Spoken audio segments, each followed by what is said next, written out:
Assalamualaikum, selamat pagi anak-anak. Waalaikumsalam, pagi Bu. Gimana kabarnya? Baik. Wah, gimana nih puasanya? Full apa enggak? Alhamdulillah masih. Nah, itu dong. Kita sebagai umat Islam harus menjalankan puasa Ramadan itu karena suatu kewajiban bagi umat Islam ya. Jadi harus dijalankan. Baik, sebelum memulai pembelajaran, kita berdoa terlebih dahulu. Berdoa mulai.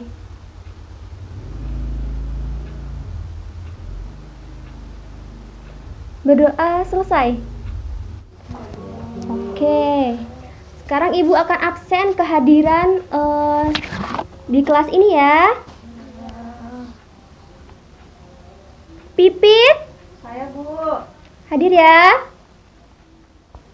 Santi, Saya Bu. hadir ya. Oke. Sila, hadir ya. Budi, Hadir. hadir ya. Asep mana? Ada sakit Bu. Wah, si Asep sakit apa nih? Pokoknya katanya batuk pilek sih Bu. Alah, batuk pilek aja, pakai nggak sekolah segala. Semoga si Asep cepat sembuh ya, doakan ya. Ya Bu. Oke. Masih ingat tidak materi kelas 10 semester terakhir kemarin? Masih Tentang apa? pemanasan global bukan Bu? Betul. Nah, coba Ibu kasih Ibu contoh tentang pemanasan global. Contohnya itu cuaca panas. Oh, betul. Terus? Terus jadi kayak tanaman-tanaman semua tuh pada kering, tanah-tanah kering, pada pecah-pecah gitu Bu. Oke. Kita tampung dulu ya jawabannya ya. Nah, kira-kira kenapa sih daun-daun itu tuh pada berguguran saat musim panas? Ada yang tahu nggak penyebabnya? Karena cuaca gitu Bu, jadi daunnya pada kering-kering gitu. Oke, kita tampung dulu ya. Jadi, daun-daun yang berguguran saat musim kemarau itu disebabkan karena sel-sel yang terdapat pada jaringan daun itu mati. Nah, hari ini kita akan mempelajari materi mengenai sel ya.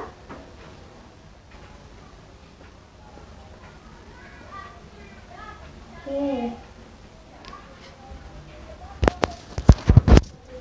Jadi sel itu adalah bagian terkecil dari makhluk hidup. Nah, sel itu dibagi menjadi dua. Ada sel prokariot dan sel eukariot. Coba dibaca bukunya.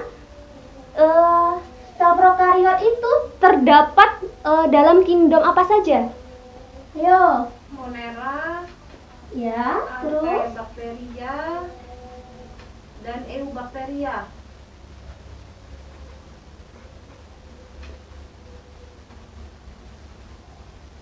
Nah, untuk sel eukariot itu apa saja?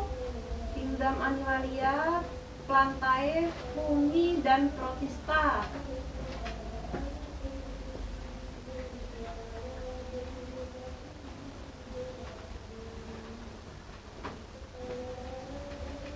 Oke, ini jadi di dalam sel prokariot itu terdapat pada kingdom Monera, Archaebacteria, dan Eubacteria.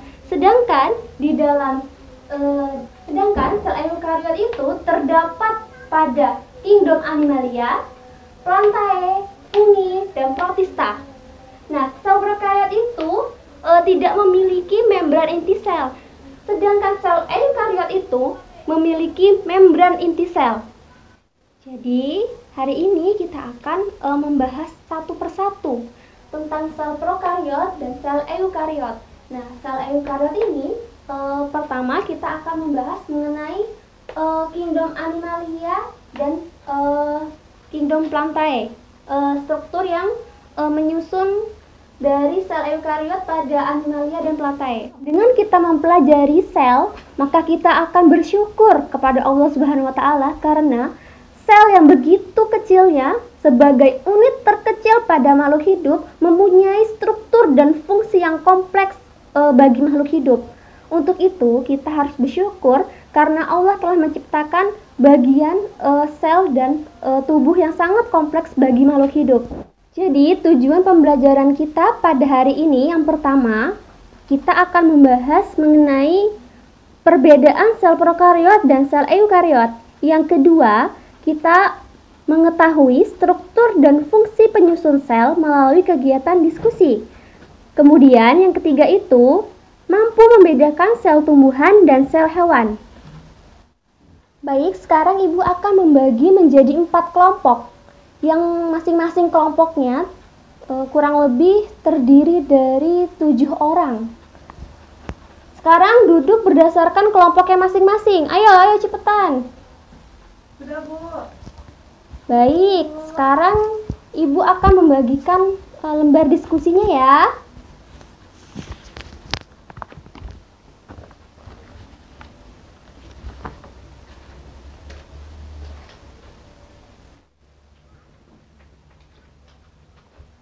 Sudah dibaca LDS-nya? Sudah. Oke, sekarang Ibu akan membagikan buku panduannya ya. Kalian mengerjakannya menggunakan buku panduan ini.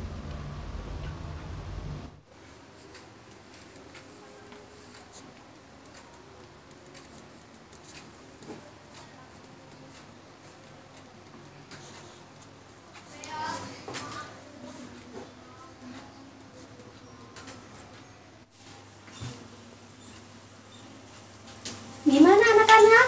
Ada yang kesulitan atau tidak paham mengenai soalnya? Sejauh ini masih bisa sih, Bu. Masih bisa. Kalau ada yang tidak paham, tolong kasih tahu Ibu ya. Ya, Bu. Waktu telah selesai dan dimohon untuk setiap perwakilan kelompok maju ke depan untuk mempresentasikan hasil kerja kelompoknya. Ayo, dipersiapkan. Action. Assalamualaikum warahmatullahi wabarakatuh. Waalaikumsalam warahmatullahi wabarakatuh. Ya, saya mewakilkan dari kelompok 1 ingin mempresentasikan hasil kerja kelompok kami.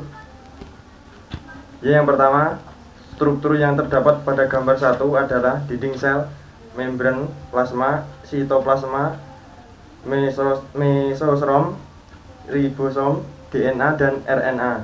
Fungsinya yaitu dinding sel berfungsi sebagai pelindung dan pemberi bentuk yang tepat. Pada dinding sel terdapat pori-pori sebagai jalan jalur masuk ke molekul-molekul. Membran plasma berfungsi sebagai pelindung molekul sel, terdapat lindungan di sekitar dan dengan jalan mengatur lalu lintas molekul dan ion-ion dari dalam. Sitoplasma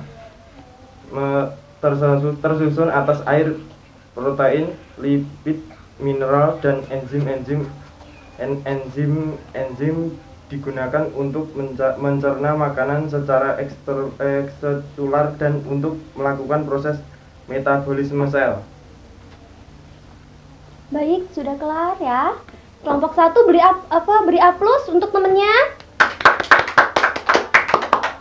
Baik, sekarang perwakilan kelompok 2 silakan maju.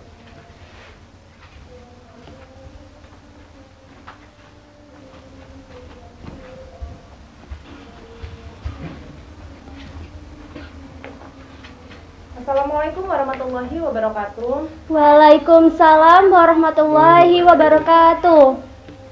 Saya mewakili kelompok 2 akan mempresentasikan hasil diskusi kami, yaitu di sini ada jenis-jenis organel dan fungsi pembentukannya. Ada jenis organel nukleus.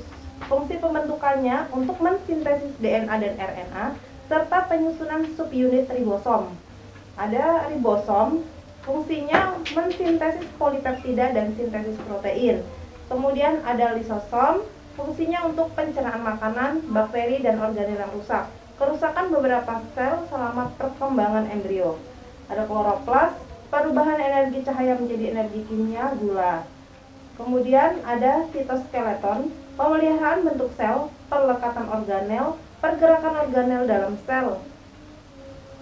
Kemudian ada perbedaan sel hewan dan tumbuhan, yaitu pada membran plasmanya. Sel tumbuhan memiliki membran plasma, sel hewan juga memiliki membran plasma. Kemudian dinding sel tumbuhan juga memiliki, tetapi sel hewan tidak memiliki. Vakuola, sel tumbuhan memiliki vakuola, sel hewan tidak memiliki vakuola kecuali hewan uniseluler. Kemudian pembahasan yang berikutnya tentang kunyit putih. Kunyit putih memiliki senyawa minyak atsiri dan kurkuminoid. Senyawa-senyawa yang terkandung di dalam kunyit putih memiliki aktivitas biologis seperti antibakteri, antioksidan, dan antihepatotoksik. Senyawa antifungi yang terkandung di dalam ekstrak kunyit diduga berasal dari komponen minyak atsiri rizoma kunyit. Senyawa keturunan minyak atsiri diduga mempunyai sifat antifungi. Demikian presentasi kelompok kami. Saya akhiri. Wassalamualaikum warahmatullahi wabarakatuh. Waalaikumsalam warahmatullahi wabarakatuh. Beri aplaus buat kelompok 2.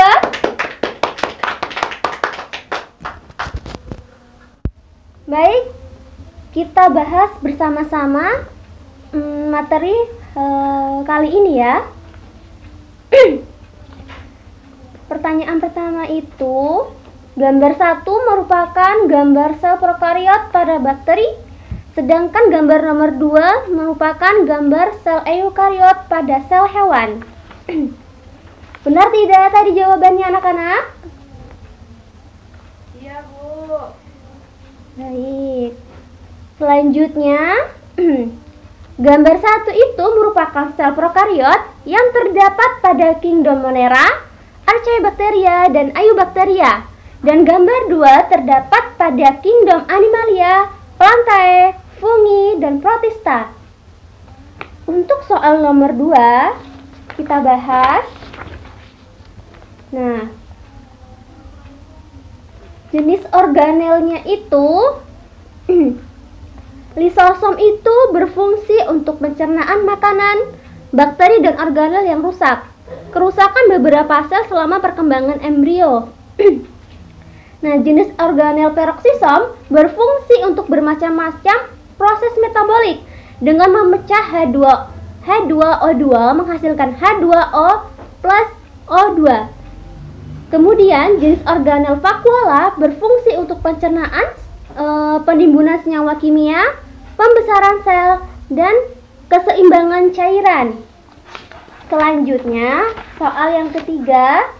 Nah, kunyit putih itu dapat menjadi antifungi yang akan merusak mekanisme kerja dalam sel.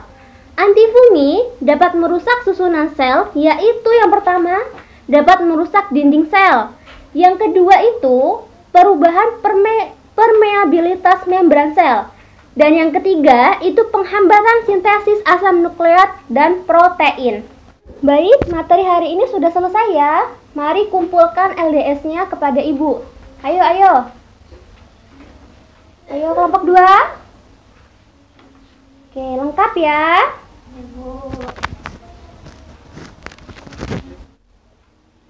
Nah, untuk kesimpulan materi pada hari ini, sel dibagi menjadi 2 macam. Yang pertama itu ada sel prokariot dan yang kedua ada sel eukariot. Nah, sel prokariot itu terdapat pada kingdom Monera, Archaebacteria, dan Eubacteria. Dan sel eukariot terdapat pada kingdom Animalia, Plantae, Fungi, dan Protista.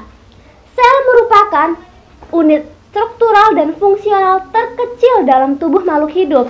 Nah, pengertian dari sel prokariot adalah sel yang tidak memiliki membran inti sel. Sedangkan sel eukariot adalah sel yang memiliki membran inti sel. Gimana anak-anak? Sudah jelas? Sudah, Bu. Ada yang ingin ditanyakan? Tidak, cukup. Baik, kalau sudah paham materi hari ini, silahkan buka halaman 21 di buku penunjang tadi. Ayo. Apakah materi hari ini ada yang ingin ditanyakan? Tidak, cukup. Baik. Sudah paham semua materi hari ini? Sudah, Bu. Ada yang ingin ditanyakan lagi tidak? Tidak. Nah, untuk itu Ibu akan memberikan tugas di rumah. Coba buka halaman 21 pada buku cetak yang Ibu bagikan tadi. Ayo, ayo. Sudah. Nah, di situ ada di halaman 21 itu ada soal multiple choice dan soal esai. Tolong kerjakan sebagai pekerjaan rumah dan kumpul minggu depan ya, dikerjakan di buku kalian, di buku tugas kalian, oke? Siap, Bu. Materi hari ini selesai. Ibu akhiri. Wassalamualaikum warahmatullahi wabarakatuh. Waalaikumsalam.